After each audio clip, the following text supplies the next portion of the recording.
Muy bien. Muy bien. Ahora sí, muy bien. Buenas noches a todos. Juanito, bienvenido.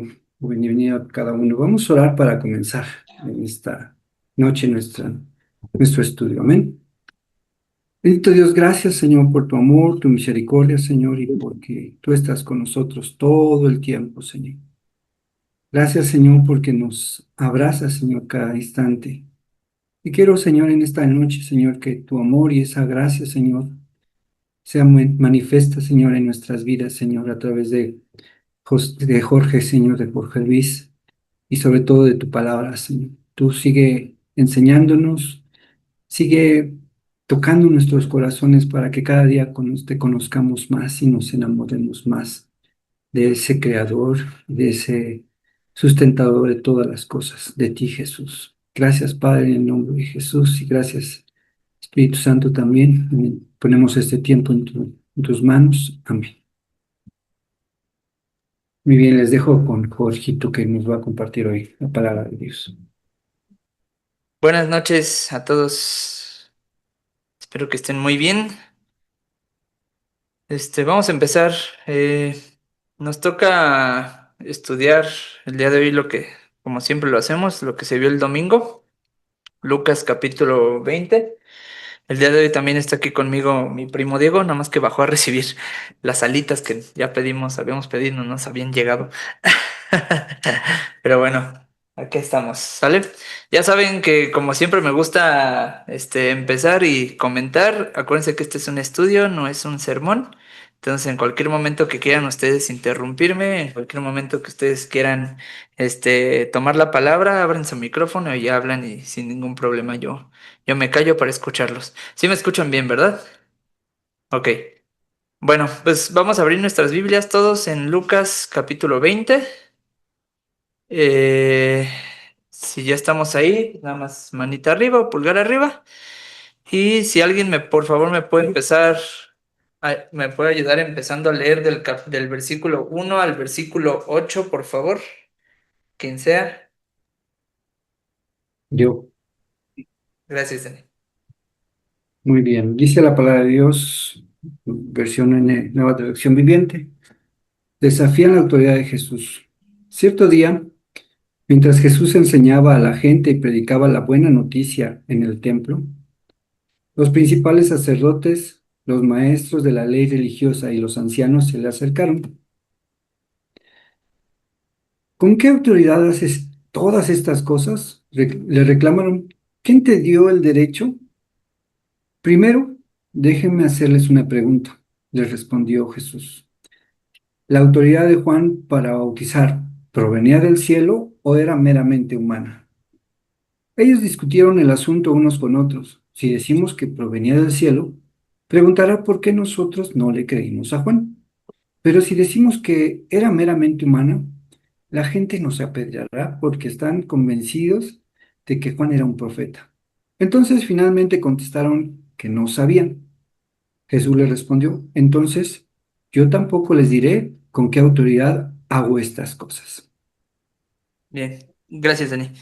Pues acuérdense, ¿no? Contexto, veníamos viendo de Lucas capítulo 19 que ya Jesús había quedado en casa de Zaqueo.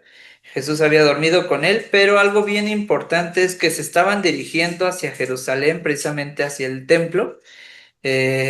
Por ahí ya había sucedido la parte del que había entrado Jesús a Jerusalén, donde precisamente estaba el templo, donde iban todos los judíos a presentar sacrificios, etcétera. Ya Jesús ya había corrido a la gente del templo para precisamente donde les dice que les dicen, mi casa será una casa de oración, no una cueva de ladrones. Y acuérdense el contexto viene que una vez que Jesús ya había participado en varios, bueno, más bien, ya había hecho varios milagros, ya había incluso crecido la popularidad de Jesús alrededor de toda la región, alrededor de toda la ciudad, alrededor de toda la gente, pues acuérdense que una multitud es quien seguía a Jesús. Y en este momento, así como cualquier movimiento popular, dentro de una marcha, si ustedes lo quieren ver así, que es algo a lo mejor que está más arraigado hacia nuestro momento. Nosotros que estamos siguiendo, nosotros seríamos en ese momento parte de la gente, de la multitud que estaría a favor de Jesús y que estaría siguiendo a Jesús, que estaría siguiendo sus pasos, porque estaríamos de acuerdo con él como un líder, ¿sí? Esa sería a lo mejor nuestra posición en aquellos tiempos como cristianos ahorita, pero nuestra posición en aquellos tiempos seguramente sería la de seguir a Jesús por sus milagros, por quién era y pues, para conocerlo al final de cuentas, ¿no? Como sucedió con Zaqueo en su momento también. Pero importante no perder de vista que estaba una multitud. Entonces, a medida que la multitud crecía y la popularidad de Jesús crecía y su autoridad con la gente crecía, los líderes religiosos, los fariseos, los saduceos, los escribas, todas aquellas personas que eran una autoridad religiosa y política en aquellos tiempos, bajaban. Y es totalmente natural. Normalmente cada vez que vemos a algún líder que se alza, siempre está esta lucha de poderes y donde más dominio hay es precisamente donde más la gente siempre va a apoyar. Entonces, en este caso y en este momento lo que estaba sucediendo es que la popularidad de Jesús y la aceptación de Jesús entre la multitud y la región aumentaba y ahorita vamos a empezar a ver cómo la duda y cómo incluso los mismos líderes religiosos empiezan a tener un problema de autoridad donde hasta ellos mismos empiezan a tomar decisiones diferentes a las que pudieran haber tomado en otro contexto y las toman y empiezan a decir cosas diferentes por ya miedo, porque ya empezaban a tener miedo de que había una multitud en la que ellos sabían que estaban en contra de. Entonces, en este momento se suscitan va a haber varias preguntas, varios cuestionamientos, vamos a ver incluso salmos, vamos a ver algunas cuestiones ahí que tienen que ver con la resurrección. Es un pasaje muy rico en conocimiento y muy rico en cuestiones prácticas también. Sin embargo, vamos a ver varias cosas en las que estos líderes religiosos ya empiezan a menguar su parte de autoridad y no es una situación política, es una situación pública en la cual está Jesús inmerso como líder y empiezan ellos a dudar. Y entonces empieza la primera pregunta como cuestionamiento de parte de estos líderes, donde a través de la gente ahí se andan, yo creo que metiendo, no sé, y van con Jesús, dice la palabra que se acercan ellos como primeros líderes, como autoridades, y llegan con Jesús y le dicen, a ver, primera prueba, primera pregunta en ese momento para este pasaje, ¿no? Porque ya había habido otras, ¿no? Ya había contestado Jesús algunas cuestiones. El bautismo de Juan, le preguntan, ¿era del cielo o era de los hombres? Y le pregunta eso Jesús a ellos.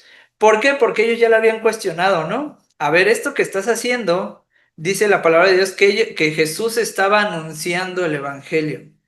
Y anunciando el Evangelio en muchos otros pasajes, incluso en el Lucas mismo, podría haber sido dos cosas lo que Jesús estuviera diciendo en ese momento en el templo, es decir, en un lugar donde la autoridad también religiosa se llevaba a cabo. Puede haber sido dos, podría haber estado anunciando las buenas nuevas como el reino de los cielos se ha acercado, arrepiéntanse, algo parecido a lo que estaba predicando incluso Juan, es decir, el reino de los cielos se ha acercado, arrepiéntanse. O pudo haber estado predicando algo sobre la resurrección, o pudo haber estado predicando algo sobre alguna otra buena noticia, ¿no? Que tenga que ver con la venida del Mesías, incluso la venida siendo él el Cristo, ¿no? Y entonces cualquiera de estas tres cosas que estuviera predicando Jesús rompe cualquier paradigma, rompe cualquier cuestión que tenga que ver con la autoridad y lo que se enseñaba en el templo. ¿Por qué? Porque ni fariseos, ni saduceos, ni escribas, ni estaban a favor de lo que predicaba Juan, es decir, estaban en contra de lo que estaba haciendo Juan, como la predicación de la preparación del camino del Evangelio Tampoco estaban de acuerdo algunos de ellos, como ahorita lo vamos a ver como saduceos sobre a lo mejor la resurrección, y muchos de ellos tampoco creían, o si no es que todos, creían que Jesús también era el Mesías, ¿no? Entonces empiezan con este cuestionamiento donde decían, oye, entonces, ¿con qué autoridad haces todo esto? Es decir, ¿con qué autoridad anuncias el Evangelio? Y contexto otra vez aterrizado, ¿con qué autoridad lo haces? ¿Y con qué autoridad lo haces aquí? Porque estás en el templo, ¿no? Y entonces le preguntan eso. Y Jesús respondiendo les dice, pues a ver, ¿ustedes qué creen? ¿Que el bautismo de Juan era del cielo o era de aquí terrenal? Dice otra, por ahí otra versión de la Biblia, o viene de una autoridad humana, de un ser humano. O sea, puede ser terrenal del ser humano o venía de del cielo o viene de Dios. Incluso dice por ahí otra versión. Y entonces ellos empiezan a dudar y no saben qué responder, ¿no? Y esta pregunta la hace Jesús de manera muy sabia y muy inteligente hacia ellos, porque ellos pues ya no saben qué responder y al final su respuesta es, pues ya sabes qué, mejor di que no sabemos, porque ahí está la primera respuesta de miedo de los fariseos contra toda la gente que estaba ahí alrededor. Si respondemos que lo que hacía Juan era algo terrenal, pues nos van a apedrear, nos van a matar, porque nos van a tachar de herejes, porque toda la bola de gente que está aquí está, pues está a favor de Juan y está a favor de Jesús. Haciendo un poquito algo contrario, es como si tú fueras te lo voy a poner así, ¿no?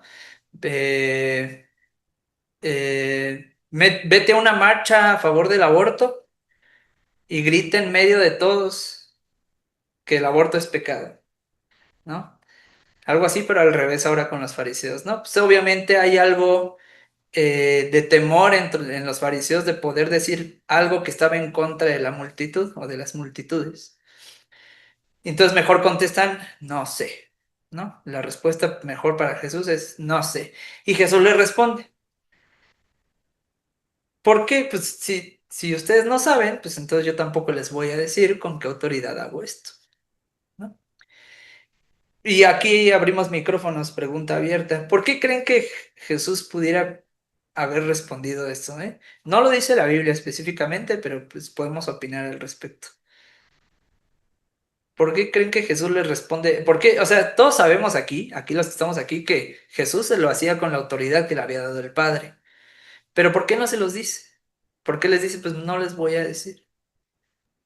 ¿Ustedes por qué creen?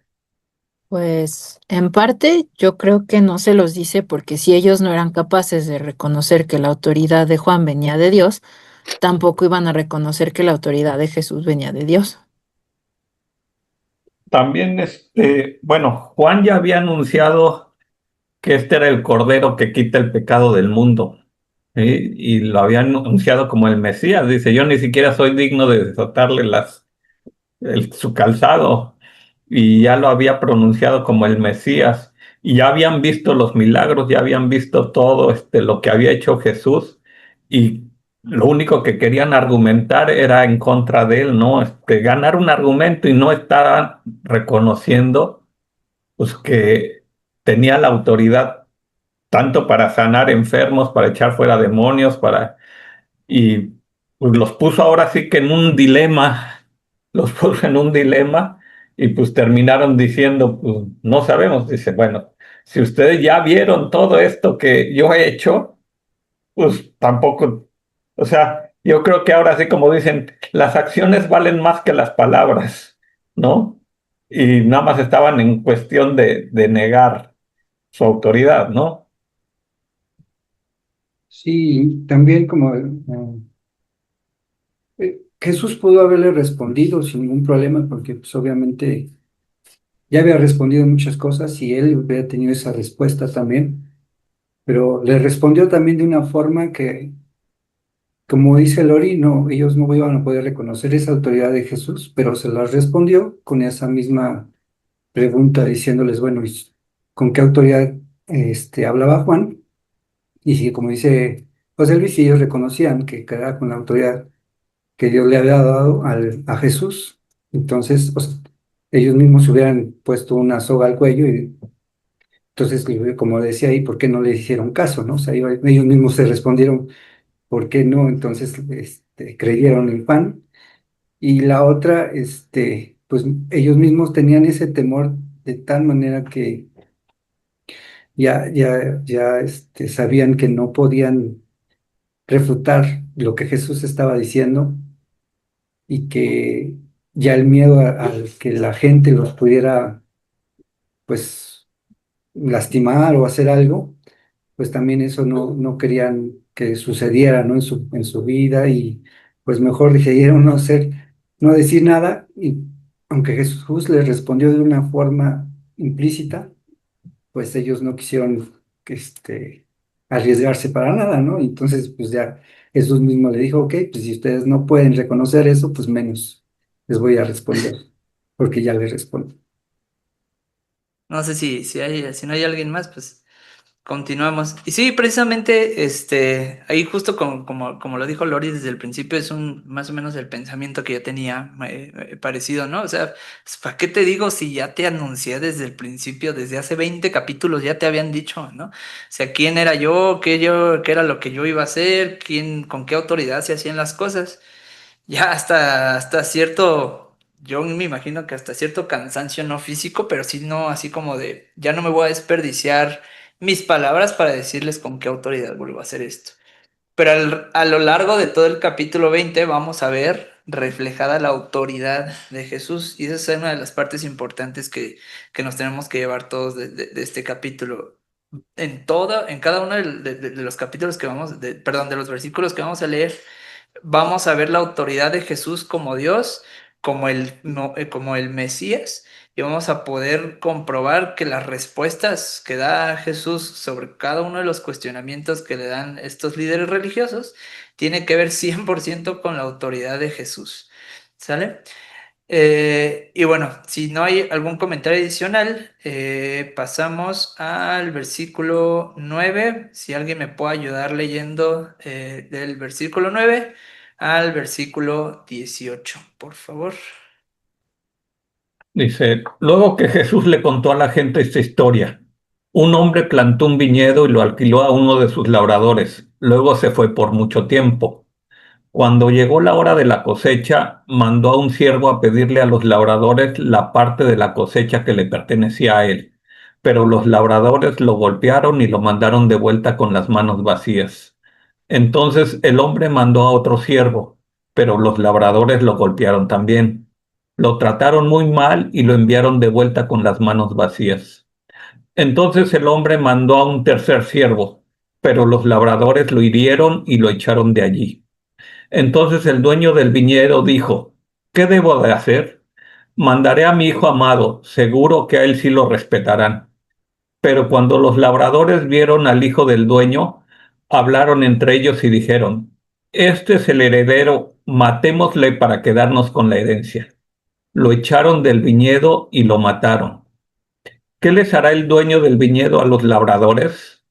El dueño vendrá, los matará y los alquilará y les alquilará el viñedo a otros labradores.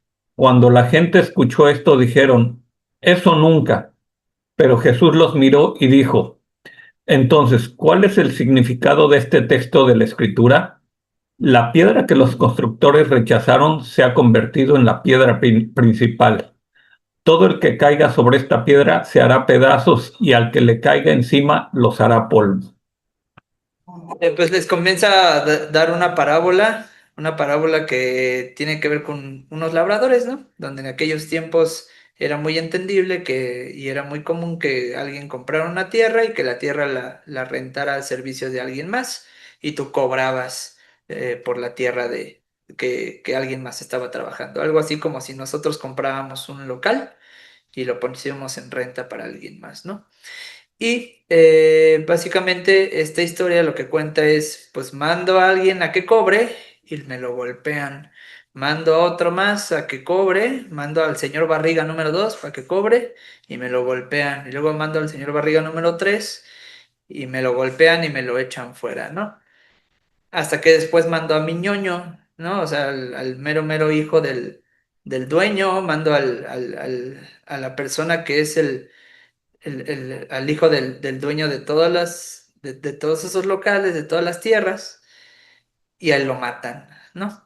Y esta historia la hace Jesús con la finalidad de explicar de una manera muy sencilla, y como para poner un ejemplo, que Jesús es el hijo del dueño, es decir, que Jesús siendo el hijo de Dios, que Jesús siendo el enviado por el Padre para precisamente que fuera recibido para la gente que trabajaba para él, que en este caso es el pueblo de Israel, pues Jesús no era aceptado y iba a ser muerto, ¿no?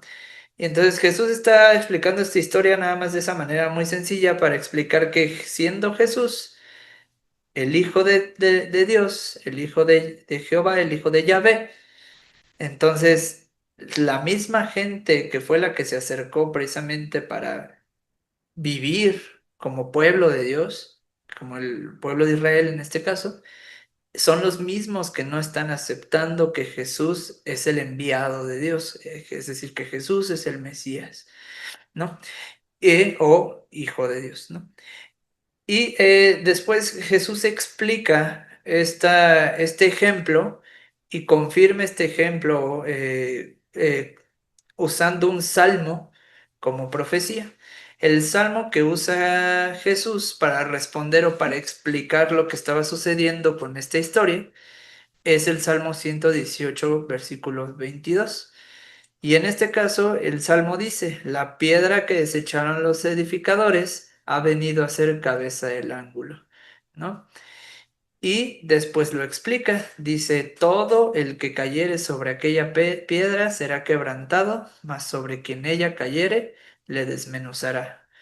Por ahí en otro lado dice, les va a destruir. ¿Qué quiere decir esto? Básicamente es yo soy la piedra y en algunos otros, incluso pasajes de la Biblia, vamos a ver que Jesús incluso es la piedra angular y mencionamos y escuchamos en la palabra de Dios que Jesús es comparado con la piedra angular, es decir, con una piedra tan importante que era la primera piedra que se ponía para hacer una edificación o una de las piedras que se ponía como de manera de símbolo para decir que íbamos a empezar a hacer una edificación. No es la primera vez que vamos a escuchar que Jesús es comparado con una piedra angular o con una piedra importante hablando de edificación como un fundamento o como una base de algo muy importante.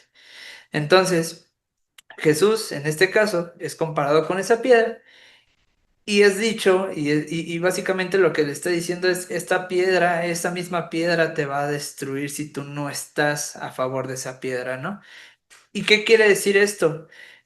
Al final de la historia que cuenta Jesús a modo de parábola, dice que fue el dueño y entonces, lógicamente, lo que haría un dueño al que le mataron su hijo es ir y destruir a aquellas personas que mataron a su hijo. Y básicamente lo que estoy diciendo aquí es, si tú no estás aceptando que Jesús es el enviado de Dios, si tú no estás aceptando que Jesús es el Mesías, si tú no estás aceptando que Jesús es el Cristo, entonces serás destruido, ¿no?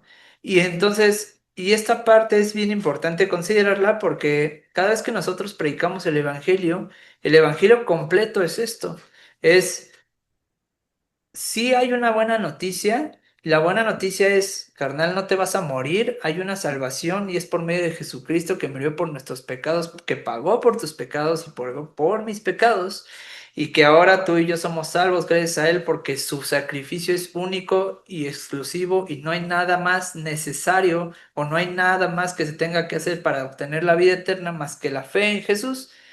Pero si no estás con Él, estás contra Él. Si no aceptas la piedra, si no crees en esa parte, serás destruido. Y esa es una parte importante. Y obviamente los fariseos, pues se dieron cuenta que estaba hablando Jesús con esta historia, con este salmo y complementando la información y juntándola, pues los fariseos se dieron cuenta que estaba Jesús hablando de ellos. O sea, los fariseos eran aquellas personas en la historia de Jesús, eran aquellas personas que no estaban aceptando a Jesús como el enviado de Dios, a Jesús como el Mesías. Y eran ellos, Jesús no se los dice de manera directa, pero se los dice de manera de parábola y se los dice también a manera de conclusión, como usando el salmo a manera de profecía. Serán destruidos si ustedes no lo aceptan, ¿no? Y obviamente pues eso hace un choque bien fuerte, ¿no? Imagínate tú o yo siendo un fariseo, seguramente tendríamos que tener alrededor de 40, 50 años para poder ser un fariseo de aquellos tiempos, un maestro.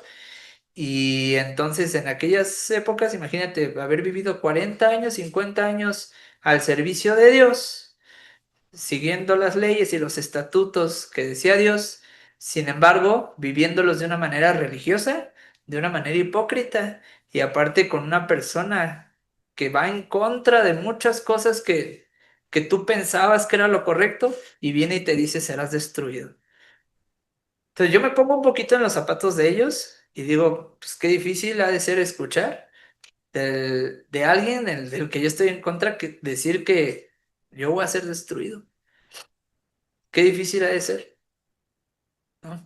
Y la verdad es que nosotros como cristianos vivimos en una época donde aceptamos a un Jesús que vino ya a nivel histórico, a nivel incluso ya, si lo quieren llamar así, con una religión o con unos estatutos ya bien firmes y con una historia ya más avanzada, pues lo aceptamos, ¿no? Pero no sé si ustedes tuvieron en algún momento alguna experiencia parecida en la cual tuvieron que toparse con pared y decir, ¿sabes qué? Pues Jesús es el camino, Jesús es el único en lo que tengo que creer.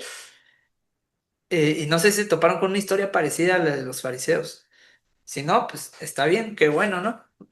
A lo mejor recibimos a Jesús en nuestra vida de una manera un poquito más polite, de una manera un poquito más pues sí, más suave, ¿no? A lo mejor escuchamos de Jesús de una manera más lean, fue más suavecito, ¿no? Pero hay mucha gente, y entre ellos, a lo mejor católicos, entre ellos testigos de Jehová, que duraron mucho de su tiempo, mucha de su vida creyendo muchas cosas, y cuando se topan con el Evangelio de frente, y cuando se topan con Jesús de frente y tienen ese encuentro con Jesús, les cambia la vida por completo.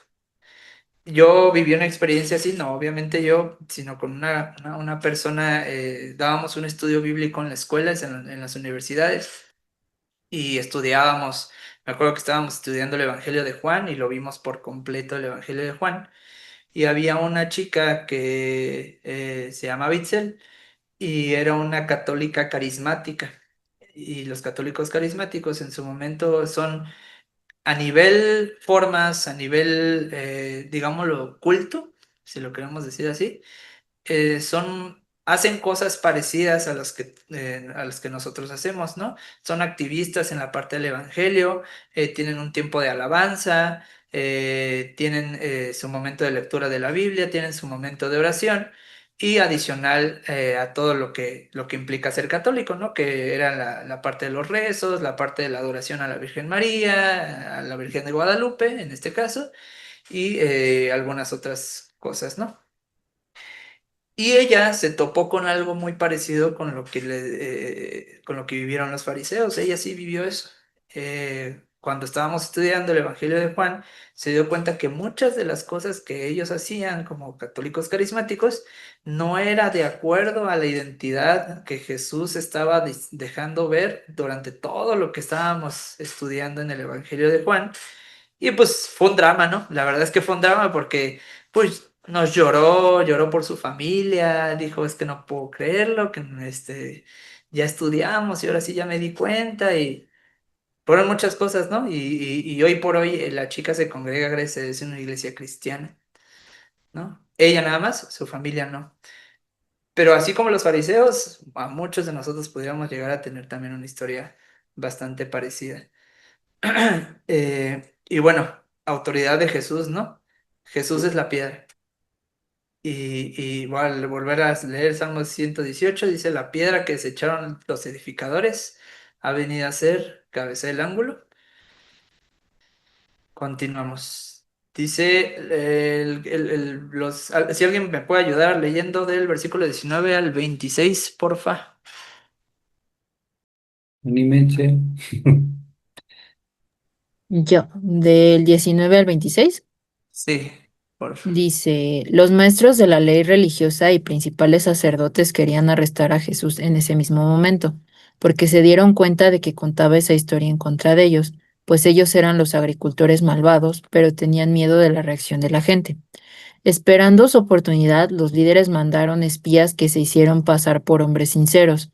Trataban de hacer que Jesús dijera algo que pudieran informar al gobernador de Roma para que lo arrestara. Maestro, le dijeron, sabemos que dices y enseñas lo que es correcto y no te dejas influir por lo que piensan otros.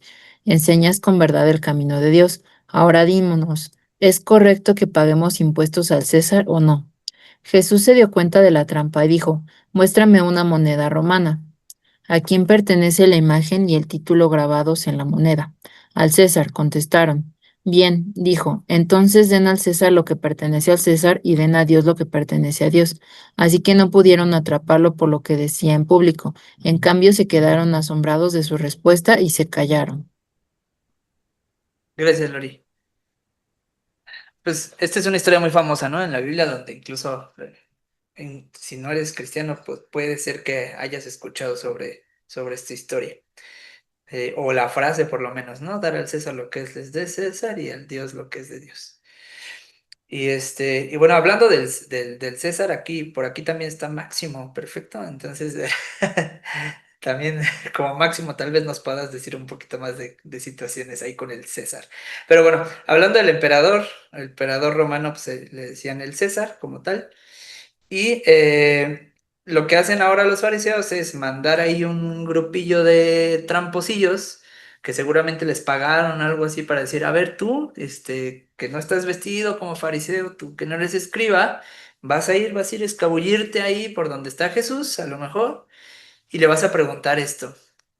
Ah, pero primero empieza diciendo, ay Señor, tú que eres bueno y tú que dices la verdad y tú que eres todo esto, etcétera. A ver, pregunta. Debemos de dar tributos al César. Acuérdense que el contexto de aquellos tiempos es los judíos habían sido conquistados por Roma. Es decir, la política en aquellos tiempos de Israel era de subyugados, era de gente que era, no como tal esclavos, pero sí conquistados por el pueblo romano y pues por eso se pagaban tributos, se pagaban impuestos a Roma. Y pues acuérdense que muchos de los judíos que esperaban un Mesías con el objetivo de ser liberados del yugo romano, no un Mesías que viniera a rescatarnos del pecado o de una cuestión espiritual, sino que viniera a rescatar o a establecer un reino muy parecido al reino del rey David, que en su momento fue un reino físico, fue un reino próspero, fue un reino donde Dios hizo muchas cosas. Y eso será lo que se esperaba, ¿no? Pero bueno, cerrando ese paréntesis, llegan estos tramposillos mandados por los fariseos y le preguntan, ¿qué onda? ¿Damos tributos o no al César?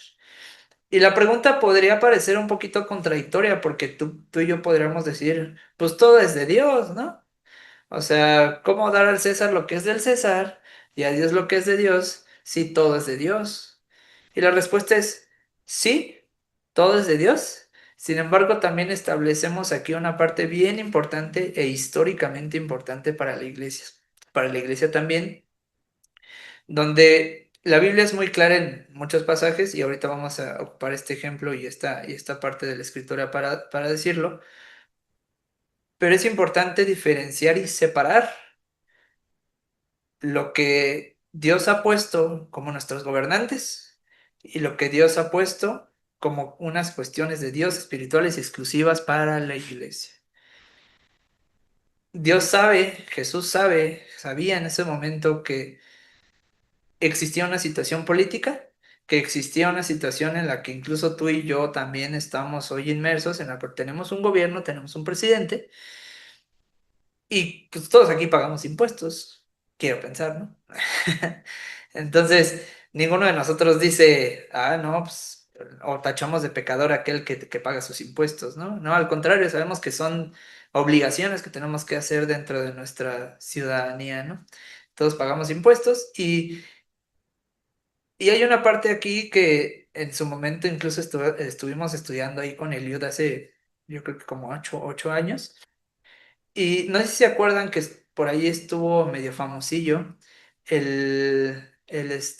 un partido político para llegar a presidencia que se llamaba Encuentro Social. Encuentro Social era un partido político que tenía fundamentos cristianos o que estaba en su mayoría fundamentado por gente cristiana.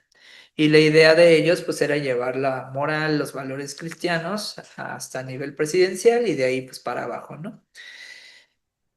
Sin embargo, esto se los cuento ahora sí que a título personal y aquí se vale pues abrir micrófonos y dar su opinión cada uno. Pero para mí este suceso histórico en el que Jesús dice dar al César lo que es del César y dar a Dios lo que es de Dios, separa por completo e históricamente lo que es del Estado y lo que es de Dios y lo que es la iglesia. ¿Qué quiere decir?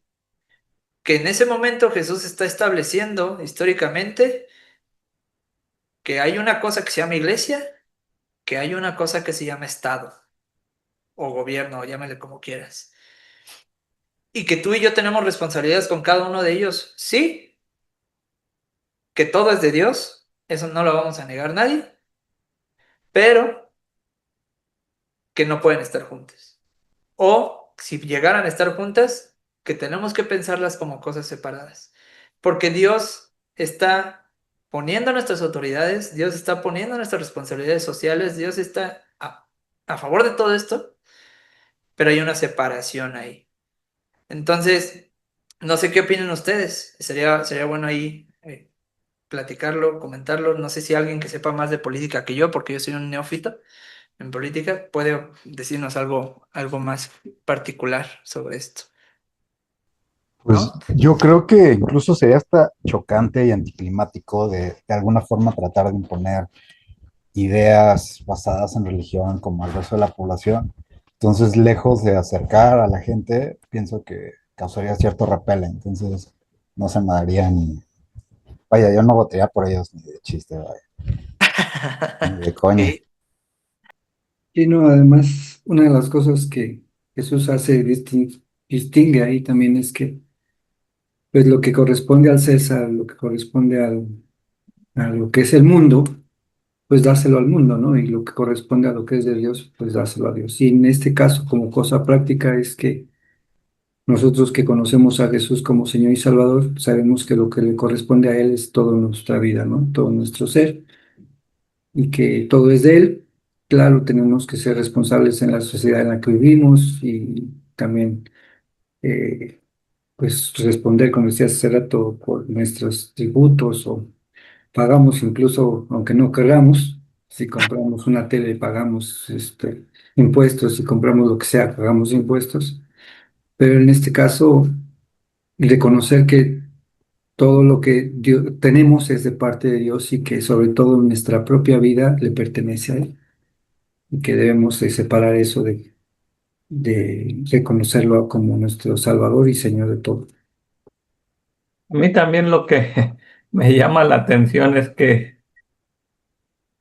cómo llegan estas personas, vamos a decir, como espías, y primero lo alaban y le dicen, y bueno, cualquiera de nosotros que lleguen y te dicen, oye, es que tú eres muy bueno, tú empiezas como que en tu calidad humana de inflarte, ¿no? Y decir, y puedes caer muy fácilmente, pero claro, al ser Jesús Dios y conocer la intención de todos, pues que ve los corazones, pues sabía a qué se dedicaban, ¿no? Estas personas.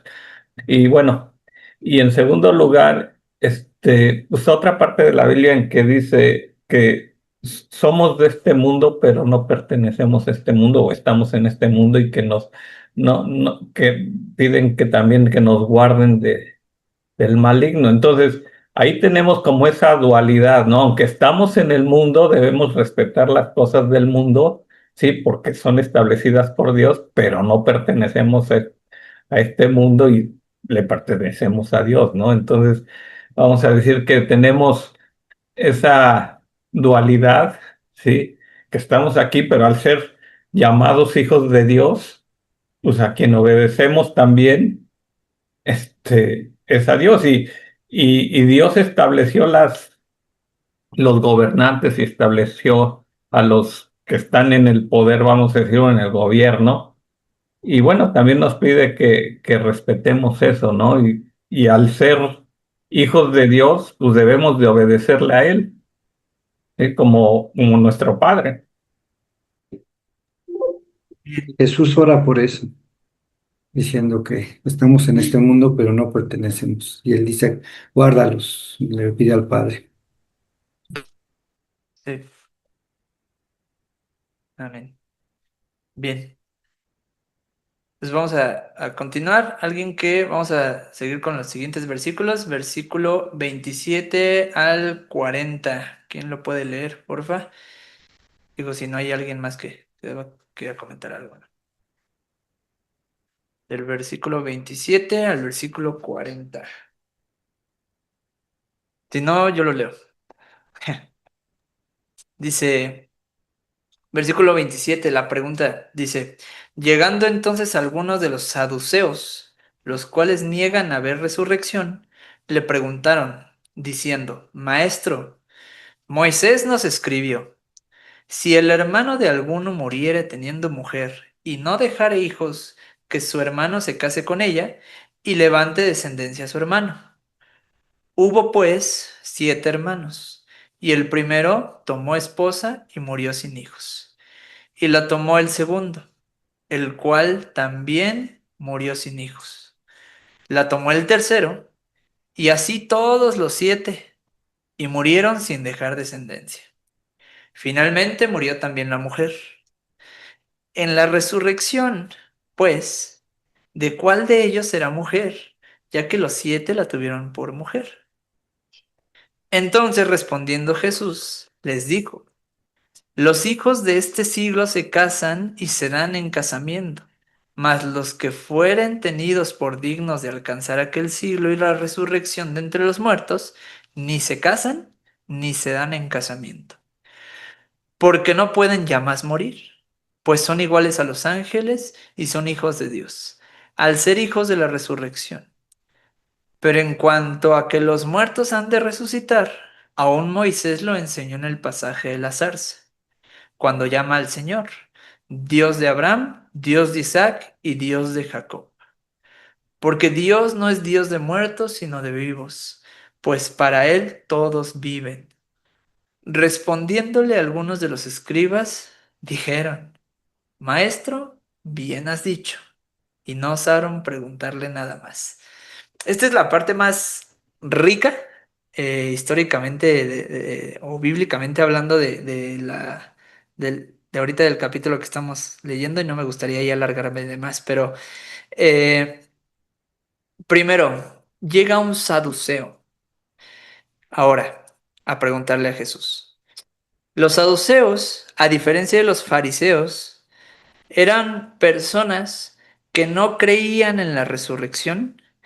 Eran personas, a diferencia de los fariseos que sí creían en la resurrección, eran personas que no tomaban en cuenta las palabras de los libros del Antiguo Testamento, como los históricos, los profetas, incluso algunos salmos y proverbios, y que tomaban solamente como ciertos los libros de la ley, los libros de Moisés, es decir, los libros del Pentateuco, es decir, Génesis, Éxodo, Levítico, Números y Deuteronomio.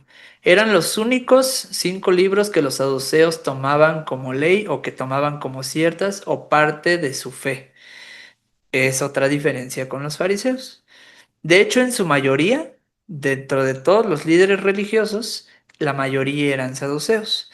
Y incluso los sumos sacerdotes, en aquellos tiempos de Jesús también eran saduceos. O sea, imagínense el nivel de, si lo quieren decir así, de desconocimiento, de desconexión incluso entre los líderes políticos, religiosos, o incluso el nivel de enseñanza que había, ¿no? Y fíjense qué interesante, es el saduceo el que pregunta, ¿y saben sobre qué pregunta el saduceo? A nivel de trampa, sobre, exacto, sobre la resurrección. Ahí leí tus labios, sobre la resurrección.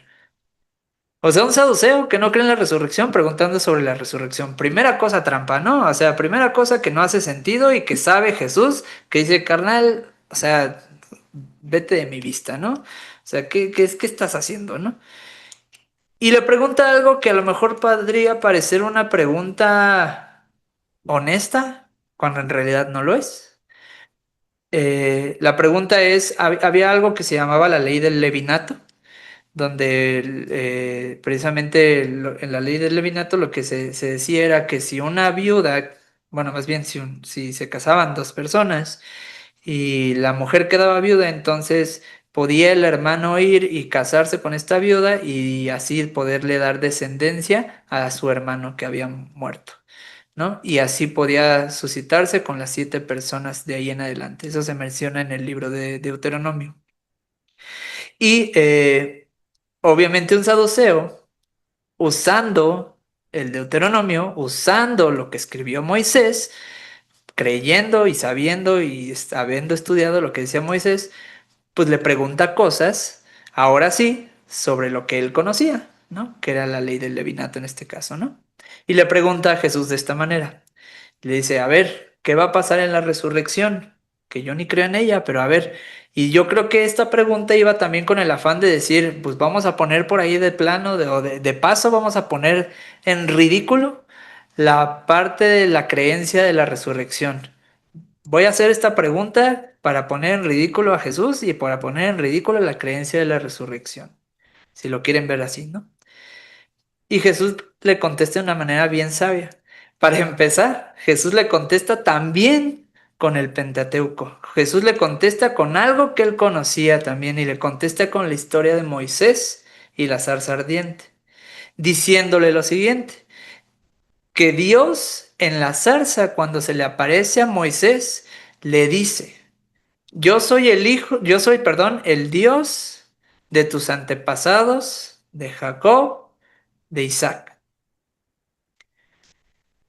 Y esta oración que hace Dios en la ley, la hace en modo presente y Jesús la está usando como para decir, en ese momento histórico en el que Moisés tuvo ese acercamiento con Yahvé, con Dios, en ese momento histórico Dios se está revelando y está revelando que es Dios de Jacob y de Isaac que están vivos, cuando en realidad físicamente, Jacob y Isaac ya habían muerto. En la época de Moisés, Jacob y Isaac ya habían muerto, por eso decían de sus antepasados. Pero Dios se revela a Moisés diciendo, yo soy Dios de ellos. Y Jesús usa esta frase de su padre, cuando se le reveló a Moisés, diciendo, Dios está diciendo que es Dios de ellos porque ellos siguen vivos. Hay otra versión por ahí en la TLA, de hecho que queda un poquito más claro, porque dice tal cual, Dios es Dios de vivos porque ellos están vivos.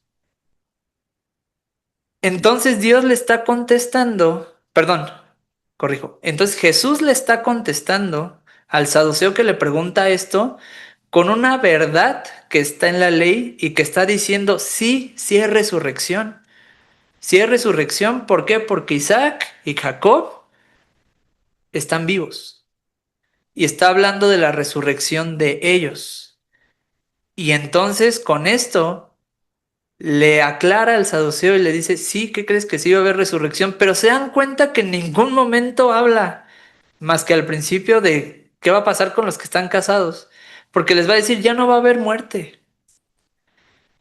Y en pocas palabras yo me gustaría resumir, ni siquiera me gustaría meterme en el tema de los casamientos o de la gente que está casada. Llévate esta idea y la idea es, no vas a morir, La vida que vamos a tener en el siglo venidero con Jesús, con Dios, es completamente diferente a lo que tú y yo ahorita estamos viviendo. Esa persona saduceo lo que hizo fue llevar una problemática que él estaba viviendo, pensando que a ver si es igual en el siglo venidero, si es igual en la eternidad, a ver si era igual, pero la realidad es que no. Ni tú ni yo sabemos a ciencia cierta, más que por lo que dice la Biblia, pero no sabemos a ciencia cierta cómo va a ser nuestra vida cuando estemos con Dios. Cuando moramos o cuando Jesús venga, va a haber un momento en el que tú y yo vamos a estar de cara a cara frente a Dios y seguramente vamos a pasar una eternidad adorándolo, seguramente vamos a pasar una eternidad felices, no, no sabemos exactamente cómo vamos a vivir. Pero sí es cierto que vamos a pasar la eternidad con Él, sí es cierto que hay resurrección, y aunque el saduceo no lo creyera, se le contestó de la manera más sabia e inteligente. Jesús le contestó con la ley, con un suceso de la ley. Y esto está bien interesante porque muchos de nosotros podemos hacerle preguntas a Dios como estas, pero hay que hacerlas de manera honesta, no como el saduceo lo hizo, nada más como a manera de trampa. ¿Tienes una pregunta de la resurrección? ¿Tienes una pregunta de la eternidad? Pregúntale a Dios. La puerta está abierta. Leamos, sigamos estudiando y escudriñemos las escrituras para ver qué dice la Biblia acerca, a ver qué dice la palabra de Dios acerca de la resurrección. Y fíjense, ¿quiénes son los que contestan? Cuando Jesús contesta esto, cuando Jesús contesta que Dios es Dios de los vivos y no de los muertos, poniendo como ejemplo a Isaac, a Abraham y a Jacob, los que contestan son los escribas. Los saduceos se quedaron callados. ¿Por qué se quedaron callados? Pues porque los escribas, y ellos contestan, sí, Señor, dices bien. Pues porque los fariseos sí creían en la resurrección. Entonces los saduceos dicen, se quedan callados porque dicen, ah, bueno, ya no sé qué ni. Yo creo que se quedaron callados por la sabiduría de Jesús. Y los escribas ahora sí salen ahí a la defensa, ¿no? Ah, no, pues sí habló de la resurrección. No, dices bien, maestro, ¿no? Defendiendo su doctrina, defendiendo la doctrina de la resurrección, defendiendo que Dios es Dios de vivos y no de muertos. Bien, no sé si, bueno, y digo, ahorita ya comenté algo sobre pues, qué tiene que ver con nosotros y hay resurrección y no dudemos de ello, tú y yo. En el Antiguo Testamento no se menciona de manera tan literal la parte de la resurrección como una parte que todos vamos a vivir, pero sí se sabe y se cree que desde el Antiguo Testamento ya se enseñaba la parte de la resurrección y cuando viene Jesús nos viene a aclarar que si tú y yo creemos que Jesús es el Señor, que si tú y yo confesamos con nuestra boca que Jesús es el Señor, seremos salvos. Y el ser salvo es eso, es vivir la resurrección. El ser salvo es eso, es precisamente que en el siglo venidero, que cuando tú y yo ya estemos en la presencia de Dios, olvídate de todo lo que estás viviendo aquí. Olvídate de los problemas, olvídate de tus enfermedades, olvídate de muchas cosas.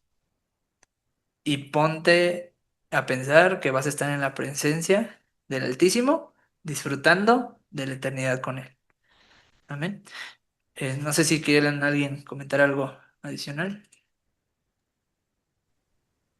Y era una pregunta que probablemente dice Spurgeon, quizás ya la tenían como cuando un cristiano viene, yo nunca digo como una persona que no es cristiana viene y te quiere preguntar, oye, ¿por qué si Dios dices que es bueno, por qué permite la guerra? Bueno, era una pregunta parecida probablemente. Y y también la pregunta era porque ellos creían pues que así como su descendencia, pues ellos tenían que dejar para que su nombre continuara, pues al primogénito. Y entonces, para ellos así que era como una pregunta estrella para tratar de hacer caer al maestro, pero pues su respuesta fue incluso más allá de diciéndoles, bueno, es que ustedes no entienden las escrituras, porque aquí es lo que pasamos es esa parte, para producirnos tenemos que pues casarnos, etcétera, pero allá ya no. Entonces, Era solamente un comentario extra de lo que es, porque le habían preguntado esa parte de los saduceos, ¿no? Ya nada más sacó, bueno, un comentario más. También tengo entendido que los saduceos no creían en los ángeles Ni en ni en los la ángeles ni en los demonios. resurrección.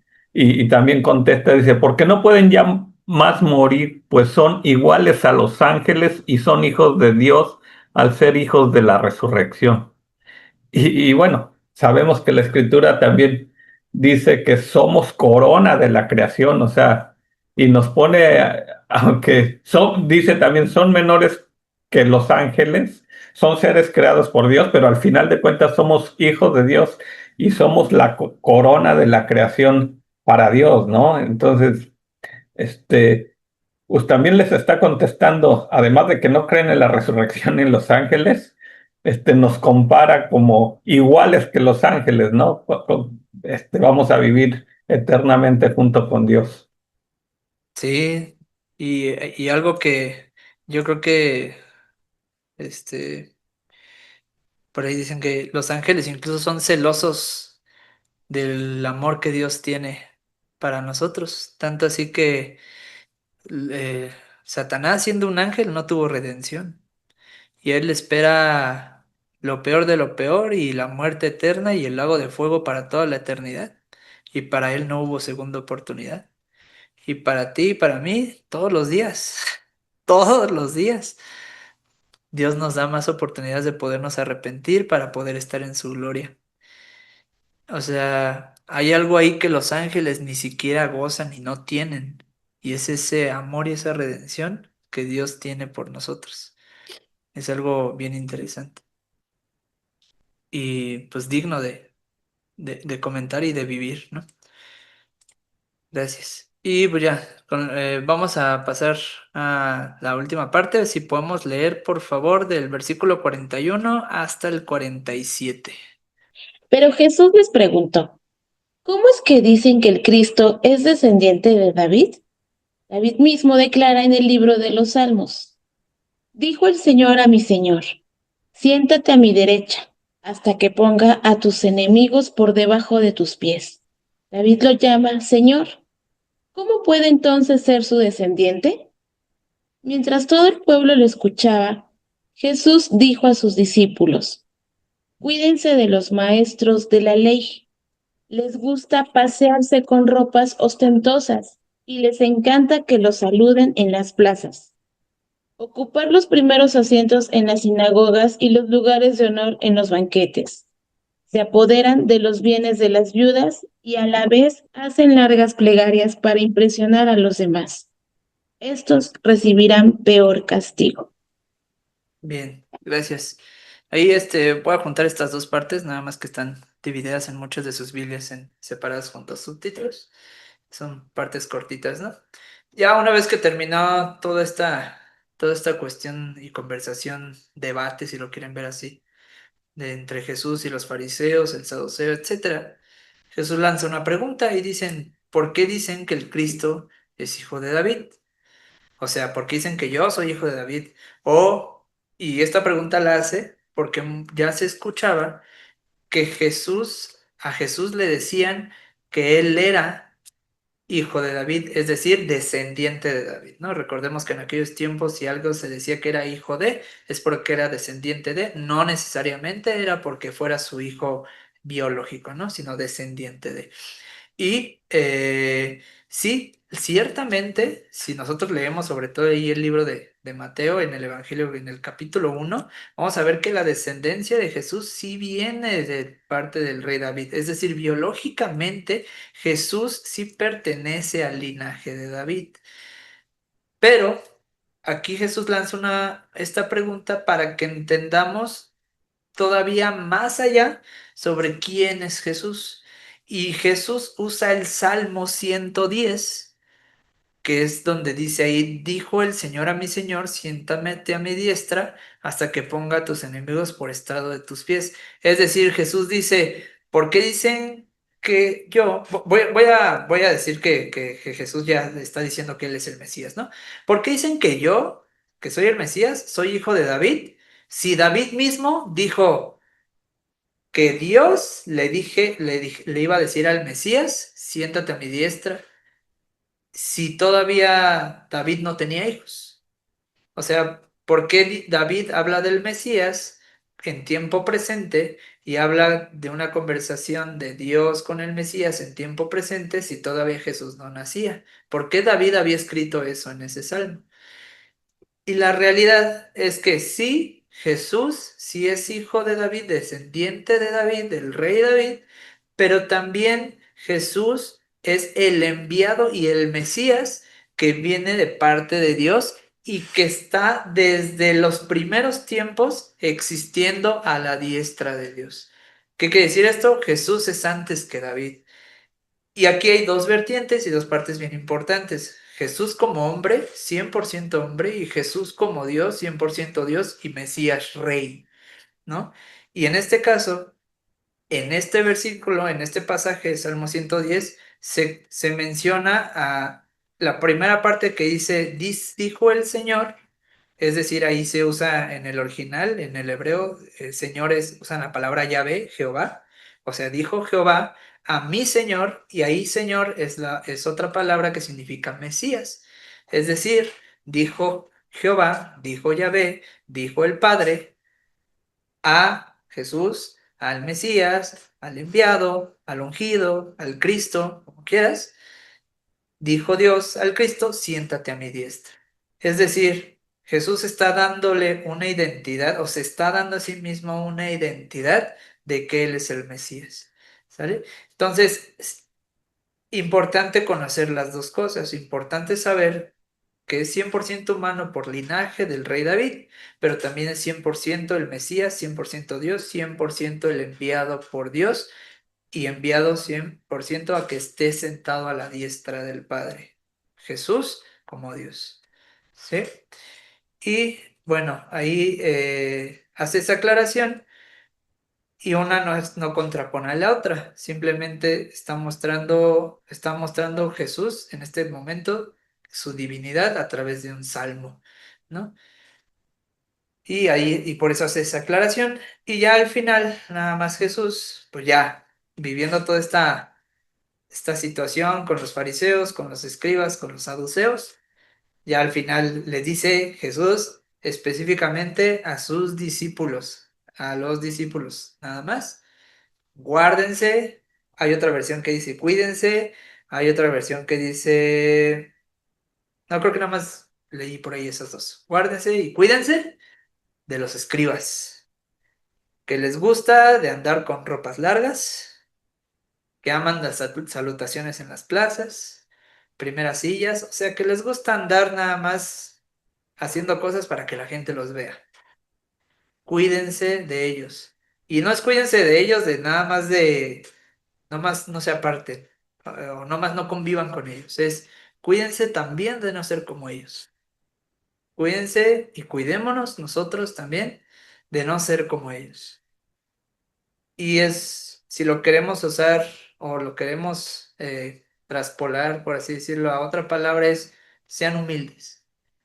Sean humildes, sigan predicando el Evangelio, no olviden que necesitamos ser humildes y que no seamos como ellos que queremos que la gente nos vea, queremos que la gente nos conozca por lo que sabemos, por lo que creemos, por lo que hacemos, por la posición política o la posición incluso laboral que tú y yo tengamos.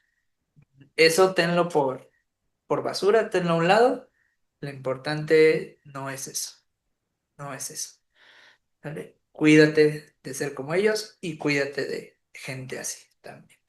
Y ese mensaje es para los discípulos, tú y yo, que somos discípulos de Jesús, el mensaje también es para nosotros. Cuidémonos de esas personas, pero también cuidémonos de ser como esas personas también, ¿no? No seamos hipócritas y mantengámonos humildes en todo momento. ¿Sale? Y bueno, no sé si alguien quiera comentar algo adicional sobre esta parte final o sobre algo más. Y también, si se acuerdan, en el capítulo 18 Jesús habla una parábola sobre el fariseo y el publicano, y cómo es que él muestra que el fariseo pues le gusta, se acerca a Dios Sí. diciéndose a sí mismo, ¿no? Dice, aún a unos que confiaban en sí mismos como justos y menospreciaban a los otros, dijo también esta parábola: dos hombres subieron al templo a orar, uno era fariseo y otro publicano. El fariseo puesto en pie oraba consigo mismo de esta manera: Dios, te doy gracias porque no soy como los otros hombres, ladrones, injustos. Y podríamos llegar a parecernos también nosotros en una religiosidad, decir: Dios, gracias porque no soy como Jorge, que es muy loco, no sé, o sea, tratar de, de declarar algo que no es por nosotros mismos, sino es por el amor de Dios. Y como el publicano pues reconocía esa necesidad, ¿no? Y como decía Jorge al final, o sea, Jesús lo enseñaba y Jorge comentaba también que nosotros debemos de ser humildes, ¿no? Aún en nuestro tiempo es lo mismo para en ese entonces como ahorita. Nosotros debemos de reconocer al Señor con esa humildad y de acercarnos con ese reconocimiento de que nosotros somos injustos delante de Él, ¿no? Y que sí Él es justo. ¿Oramos para despedirnos o peticiones? Primero oramos para dar gracias por el estudio. Bueno, pues si me permiten voy a orar.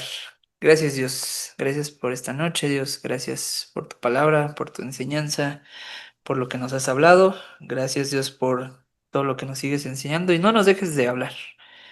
Queremos seguirte escuchando, queremos seguir recibiendo tu palabra, queremos seguir tratando de ser como tú, queremos seguir siguiéndote, queremos seguir adorándote, queremos seguir teniendo esa relación personal contigo en lo íntimo, pero también gracias por permitirnos y por mandarnos a hacerlo también en conjunto y con tu iglesia, Dios. Gracias, Dios, por estos tiempos que tú pones, Dios, porque sabemos que es por tu gracia y por tu misericordia que muchos de los que estamos aquí conectados estamos aquí, Dios. Bendice la vida de Dani, a su familia, la vida de Olim y su familia, de mis papás, su viaje, Dios, la vida de Juan y su hija, Señor, la vida de Lori, la vida de Carlos, la vida de Marta, Señor. Gracias a todos por los que estamos aquí, Señor, y te pedimos que los bendigas, Señor, y los guardes, y pues síguenos moviendo nuestro corazón con fuego, con tu espíritu, Dios. Gracias también por la vida de Diego, que está aquí conmigo, Dios, que está aquí de visita, Dios. Sabemos que tu palabra no regresa vacía en ningún momento. Hay promesas, Dios, y que sabemos que tú las vas a cumplir. Gracias, Señor, por todo. En nombre de Jesús. Amén.